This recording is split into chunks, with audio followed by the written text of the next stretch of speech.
Good morning, friends and enemies. In today's video, we're going to be going through every single running back in every game of week 9 for fantasy football. We will be labeling them as a start, a sit, a flex, and we will layer on some context for each player. We do this every Wednesday. Tomorrow, every Thursday, we do the wide receiver version of this. So subscribe if you're new to the channel. Let's start off with Thursday Night Football, Baltimore at Miami.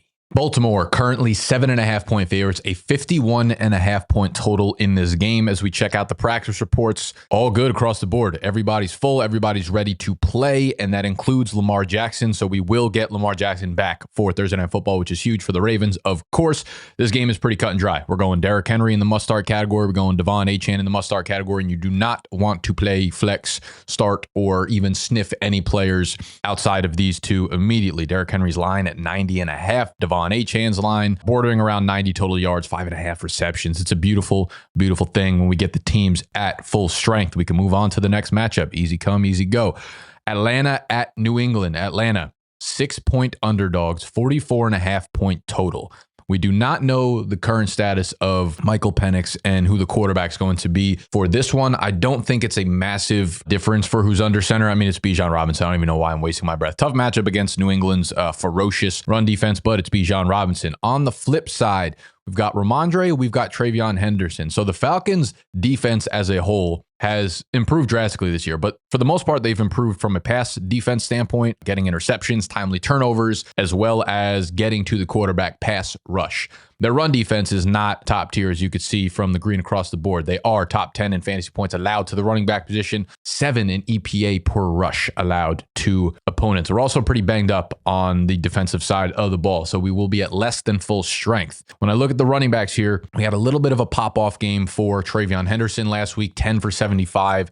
Had some big runs. That being said, Ramondre still played on 72% of the snaps, and Travion did lose a fumble at the end of the game. How it affects this game, I don't know. What we've seen up to this point, it seems like the New England coaching staff likes to reward players who fumble the ball.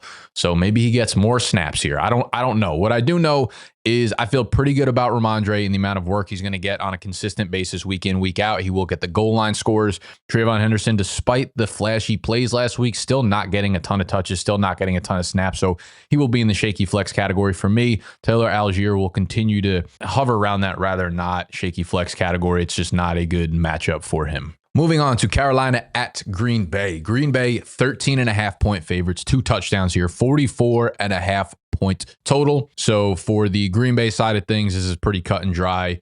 The Panthers defense has been good for the most part over the last month and a half, but they did just get torn up last week by James Cook. So I'm not ready to mark them as an elite guy. Regardless, Josh Jacobs, of course, is a must start. And I guess I will touch on Emmanuel Wilson real quick. He's getting a little bit of extended run here as Jacobs is clearly less than 100% with a calf injury. It's still mostly Jacobs, and Emmanuel Wilson will get some garbage time run most likely.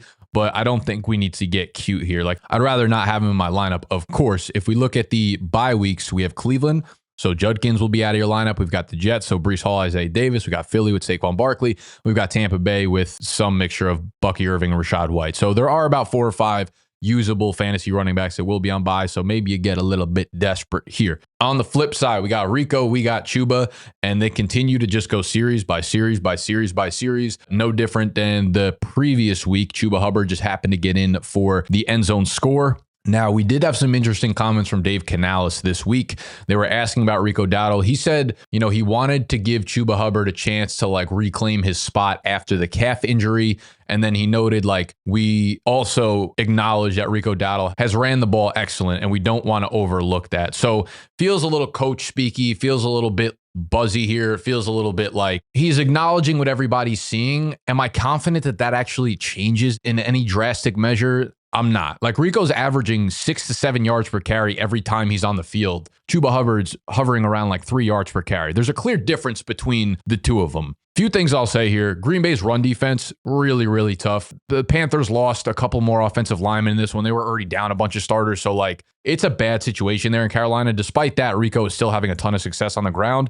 Are they ever going to consolidate it to one running back? No, not outside of an injury. So what I'm hearing out of Dave Canales, but I'm really going to believe it when I see it when it comes to this backfield right now. So for me, I think I have a league where I'm going to have to start him in a flex spot, but I don't like it. I'm going to have Chuba and Rico both in the shaky flex spots, both probably going to be 10 to 12 touch guys like they have been the last couple of weeks. Depending on game script, they'll probably get down. Green Bay is going to chew a lot of clock. Carolina will try to throw the ball a little bit with Bryce Young likely returning in this game. But yeah, I don't feel great about either of them. Moving to Chicago at Cincinnati. This is a 52.5 point total here. The Bengals are 2.5 point underdogs. These are both defenses that just can be had in whichever way you would like to have them. All right. DeAndre Swift's going to be feel good. He's been great for the better part of a month now, getting a ton of carries, splitting the backfield with Kyle Monangai for sure. I do like the matchup on paper, and I think Kyle Monangai will have a pretty good game, but if he doesn't get into the end zone, he's probably not going to be very usable for you. I'm going to throw him into the shaky flex series. Definitely a guy that you can start this week if you need to,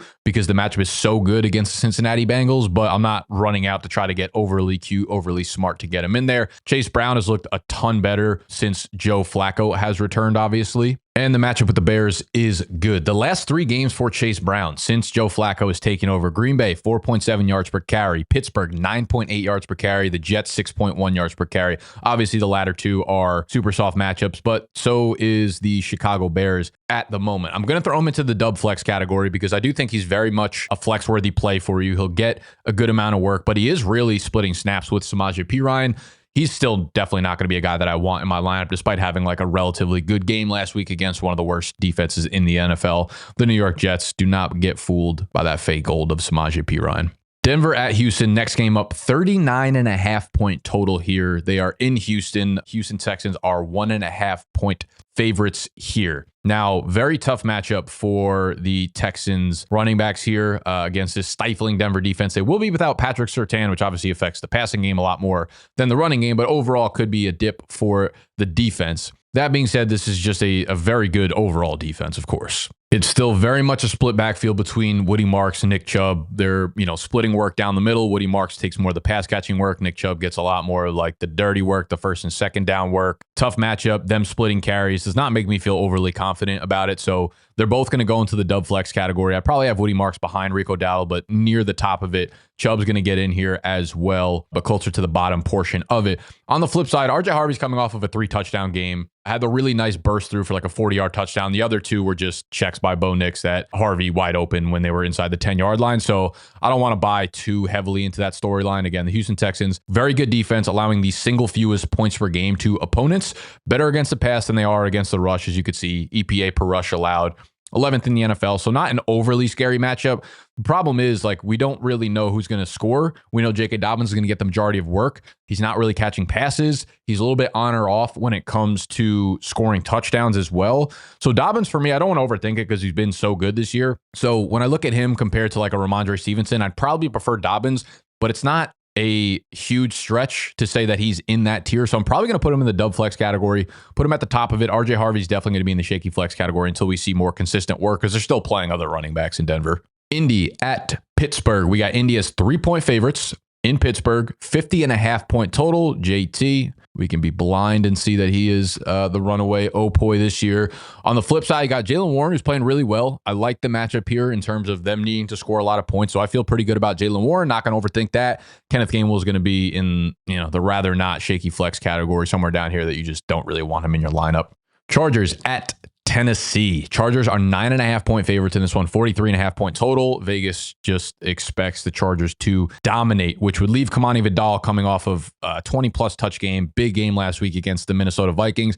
I am assuming they are fully trusting this man's to continue to just shoulder the entire workload in that backfield. So he's going to be in the feels good category and honestly, probably bordering near the must start category at this point. If you have him, if you picked him up via the waiver wire, you're feeling great about having him in your lineup. I mean, the matchup doesn't get any better than Tennessee. If you watched last week, yes, they were going against Jonathan Taylor, but that team just does not want to tackle. They need a culture overhaul on the defensive side of the ball. They need to draft a couple guys that like contact because that team shies away from it like they are an introvert at a fucking party here. So Kamani Vidal going to go straight into the feels good category. On the flip side, you got Tajay and you got Tony Pollard. I don't feel good about either of them, but I will say I would prefer Tajay Spears over Tony Pollard at this point. Anytime the game script works in favor of the passing game, which is basically every game with Tennessee, Spears is seeing more snaps. He's seeing more routes. He's seeing more targets. And it kind of feels a little bit like the Broncos in the sense that when they get inside the 10-yard line, it's not as cut and dry as like Dobbins is the goal line back or Dobbins is the short yardage inside the 10-yard line back. It's more like, who is our best weapon to get open in space when we're down there? And it does feel like they're leaning a little bit more towards Tajay Spears. So I like Tajay Spears to Tony Pollard. They're both going to go into the shaky flex category, though. Minnesota at Detroit. Detroit, 8.5-point favorites coming off of their bye here. 48.5-point over under in the game. Jahmyr Gibbs going right into the must-start category. David Montgomery, I'm a little bit more undecided about him. He's just had so many up and down games. I do think coming off the bye, though, they will continue to keep him fed. He'll be healthy. He'll be ready to go. I'm going to throw him into the dub flex category. On the flip side, the backfield split here got really ugly really quickly with Aaron Jones cementing himself right back into like the 1A role pretty much last week against the Chargers. I still think Jordan Mason will be the guy who probably ends the year with the most carries. But right now, looking at what they did last week, Aaron Jones is the clear pass catching back. I think he's probably more explosive than Mason right now. And they have a really tough matchup against the Detroit Lions' ferocious interior run defense. His rushing yardage prop is at 38.5 right now. Aaron Jones is at 33.5, but they do have him penciled in for 15.5 receiving yards. I think right now, based on the matchup and based on just the split and based on J.J. McCarthy coming back under center and us not knowing how productive this offense is going to be, I think they're both going to go into the shaky flex category. I would definitely prefer Aaron Jones to Jordan Mason. But yeah, they're both going to be guys that I'm not dying to get into my lineup this week unless I need to. San Francisco at the New York Giants. Easy come, easy go. Christian McCaffrey is going to be a must start, of course. This is a 2.5-point spread in favor of the 49ers, 48.5-point total. Kind of interesting there. Surprised the spread's only 2.5. I think that's going to be an easy slip for me to make out there. I believe they should be getting Brock Purdy back. I don't want to guarantee that because turf toe is quite tricky, but they should be getting Brock Purdy back, and this offense should be nearing close-ish to full strength. We don't have practice reports yet, so I don't know what Ricky Pearsall's status is, but Kittle back, Jawan Jennings getting healthier by the week, Brock Purdy back. Defense is still kind of a shiv out there, but it's just surprising that the Niners are giving just 2.5 points. I get it. They're going cross country into New York, but you lose a guy like Scatterbo, you lose Malik Neighbors. Like, they don't have a ton left on offense, but behind Scatterbo, they got Tyrone Tracy. So I think Tyrone Tracy is just a dub flex here. I don't love the matchup, and I don't think it's a guarantee for him to explode and hit right out the gate, but I do think he'll be a 70% snap guy. He'll catch passes. We'll see if he'll get into the end zone. It's a relatively tough matchup against the San Francisco 49ers, but, Vegas is expecting this to be a pretty good game environment, 48.5-point total here. And again, he's a starting running back. We saw him throw up, week in, week out RB2 numbers last year. A lot of it had to do with floor, but he also is an explosive player that can make plays in the pass catching game. So I don't want to underrate his ceiling as well. So I really like Tyrone Tracy. He's a dub flex for sure. And I think he'll end up being ranked inside my top 20, 22 rankings. And ultimately, when I finish my rankings, which I'm working on right now, I think Tracy's going to be my RB 18 or 19 on the week. But this is why I make these tiers, because just because a guy's 17 versus 18, I might feel much differently about a DeAndre Swift down to a Ramondre Stevenson. That's where the tiers really come into play and hopefully help you guys out during these decisions. By the time you guys see this video, my rankings will be finalized. They will be up on the site, bdge.co. The only way to see them, of course, is to become a Big Dog member. Sign up for the monthly membership. That will get you our sit start rankings. That will get you our waiver wire rankings with fab suggestions. That will get you our private Q&A live stream that helps you personally ask questions for your sit start problems weekly, all right? Become a Big Dog member. The cheapest way to do that is by going to our partner, MGM, either their app, their website, downloading it, depositing $10 or more with code BDGE. When you do so, play any slip on there. We love the Niners -2.5 right now. As soon as you do that, they're going to send you an in-app promo code that you can use on our website, bdge.co, to become a Big Dog member free for 3 months. All right. You get 3 months of the Big Dog membership just for playing a $10 slip or more on there with code BDGE. Moving into the 4 o'clock games, we've got Ashton Jeanty and the Raiders coming off of their bye. They are 3-point underdogs against Jacksonville, 45.5-point total. Genty's going to be a guy that after the bye, I expect him to just get fed carries, fed volume, fed touches here. He's going to be in the feels good category. On the flip side, Travis Etienne just really not gotten it going since the early part of the year. It's more of just like an overall run game problem here. Like, him and Tootin looked good early on, but that was against very, very easy cupcake matchups the first couple of weeks. And now that they're playing harder teams, it's getting a little bit more difficult, but the Raiders are not an overly difficult team to run against. They are on a touch per touch basis, as you could see, a little bit more difficult than probably given credit for. But because they are just a team that gets dominated, the other teams get volume, they get touches, they end up scoring a decent amount of fantasy points because they just dominate game script here. Though Jaguars are only 3-point favorites in this one, so it doesn't look like they're going to run away here. ETN for me, I don't know that I feel good about him, but he definitely deserves to be in the dub flex category. He gets enough touches. This is an offense that I think can explode on any given week, and I think ETN can be a dude that explodes on any given week as well because of his burst and the matchup. Despite the efficiency from the Raiders' rush defense, is not one that scares me whatsoever. Bashaw Tutin's going to find himself in the rather not category. Next up, we got New Orleans at the LA Rams. The Saints are 14-point underdogs, 43.5-point total. The Rams, coming off of their bye, should be at full strength on both sides of the ball. And yeah, I mean, this is as tough of a matchup as comes for an opposing offense here. Kyron Williams, love the matchup for him. He's going to go into the must start against the Saints here. Blake Corum's going to be a rather not. Devin Neal's going to be a rather not. And then Alvin Kamara is a little bit tricky. I don't think he deserves to be in the dub flex category, man. He just has not shown the same juice burst, just production that he has in recent years. It's just getting worse and worse. I would say maybe the saving grace. They have Tyler Shuck starting at quarterback this week. So I think you need to leave a little bit of room for the fact that maybe he's better than Spencer Rattler. There's always that possibility. And also, maybe he prefers checking down to a guy like Alvin Kamara instead of throwing it deep to Rashid Shaheed or instead of throwing it to Olave or whatever the case may be, right? I think you need to leave open the possibilities of both of those things happening. That being said, he's definitely going to the shaky flex category, probably closer to the top than the bottom for sure, but I don't think he's a guy that you need to have in your lineup just based on what we've seen out of Kamara and the run game for the Saints this year. Next up, we got KC and we've got Buffalo. KC is 2.5-point favorites in Buffalo, 52.5-point total here. Yeah, I mean, listen, James Cook is going right into the must-start tier. Don't care about the matchup. Everybody in fantasy is just so reactionary. It's like, oh, James Cook's not good anymore, and then he explodes for 8,000 yards, and that's just fantasy. Again, you should look at the rankings of players over like the course of a month. We're not playing DFS here. So James Cook, he's a high-end RB1. He will produce like that over the course of a month period.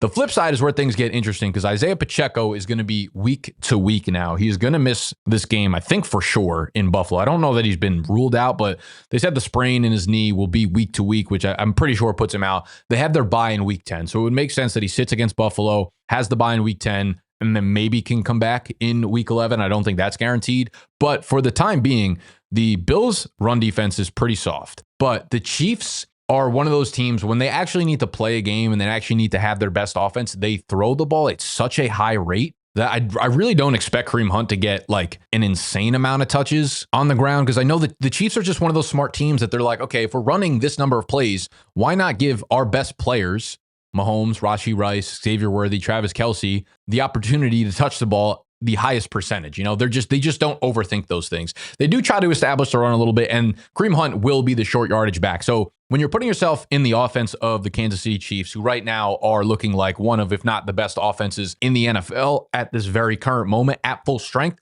Kareem Hunt's going to get a lot of goal line opportunities. So I think he's probably a rock solid RB2 option this week. I'm going to throw him into the dub flex category. He hasn't been catching a ton of passes. We're probably not going to see any explosive plays out of him. But the matchup is good. And again, if they find themselves within the 5-10 yard line, it's going to be Kareem Hunt that they lean on. Also, you know, looking back to last year, once Pacheco got hurt, they signed Kareem Hunt off the street, and it was just 17 opportunities in the first game, and then it spiked up to 28 opportunities, 24 opportunities, 22, 28, 24, like consecutive games. They started to feed him a little bit less down the stretch, obviously, when Pacheco came back, but then Pacheco didn't really look like himself, so they kept giving Kareem Hunt the ball. They did play Buffalo twice last year. They were in Buffalo for the first game. He went 14 for 60 on the ground, 0 touchdowns, 0 catches. They played him in the playoffs again. Kareem Hunt, 17 for 64, any touchdown on the ground, 1 catch for 6 yards. So mixed results. Overall, I think if he doesn't score a touchdown, he's probably going to get you 7 to 8 points. If he scores a touchdown, you know, it's going to be a nice day of 14 or 15 for you. Maybe he scores 2 touchdowns like he did last week, and then that's a big day, obviously. So you can do a lot worse than Kareem Hunt this week. End of story is really where I leave that. Rashard Smith gets interesting. He will definitely see an uptick in snaps. I don't know how many carries they're going to give him. They haven't really shown a propensity to give him real carries. I believe he lost a fumble at the end of the game on Monday Night Football as well. But yeah, they don't want to run their run game through him. That's pretty abundantly clear unless they're up by like 4 touchdowns, which they were against the Raiders. But I do think you can do worse than Brashard Smith. I'm actually going to throw him into the shaky flex category. He should catch 3, 4, 5 passes in this one. And then maybe he does see an uptick in carries to, 6, 8, and maybe he'll get a goal line touch there. So moving to Sunday Night Football, we've got Seattle at Washington. So Seattle's going to have to travel across country here. Washington is 3-point underdogs, 47.5 point total. It is looking like they're going to get Jaden Daniels back for this game. Not a guarantee, but that is the way it's looking like it is trending.